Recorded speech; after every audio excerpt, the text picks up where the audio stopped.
မင်္ဂလာပါညီကိုဒီနေ့ညမြန်မာစံတော်ချိန်9နာရီခွဲမှာနယူကာဆယ်နဲ့ဘုံမောက်တို့ရှင်ပြိုင်ကစားကြမှာပါနယူကာဆယ်ရဲ့နောက်ဆုံး10ပွဲမှာ9ပွဲနိုင်3ပွဲတည်2ပွဲရှုံးနာပြီးအိမ်ကွင်းနောက်ဆုံး9ပွဲမှာ4ပွဲနိုင်2ပွဲတည်နဲ့ဘုံမောက်တင်ရဲ့နောက်ဆုံး10ပွဲမှာ9ပွဲတည်9ပွဲရှုံးနာပြီးသူတို့ရဲ့အဝေးကွင်းနောက်ဆုံး9ပွဲမှာလည်း2ပွဲတည်နဲ့3ပွဲရှုံးနာပြီးရလက်ပိုင်းဆိုးဝါးနေပါတယ်နယူကာဆယ်ရဲ့ဘော်ဒီစီးရောဂိုးပေါင်းစီးရောဟာတက်လာနေပြီးမူလာကြီးဟာနယူကာဆယ်ကနေ level 40ပေးကြရကနေယခုအချိန်မှာတော့1ပေါင်း40လောက်ထိမြင့်တက်လာပါတယ်ဘုံမောက်မှာတိုက်စစ်မှုစင်မညုံမရှိတော့တဲ့အပြင်ကွင်းလင်းတိုက်စစ်ကလူဘတ်လည်းတန်ရာကြောင့်မပါဝင်နိုင်ပါဘူး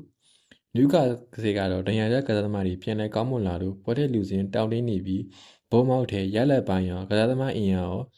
ရောအိမ်ကွင်းရောအတမှုရှိနေပါတယ်1ပေါင်း40ပေါက်တဲ့နယူကာဆယ်ဘော်ဒီပဲကြိုက်ပါတယ်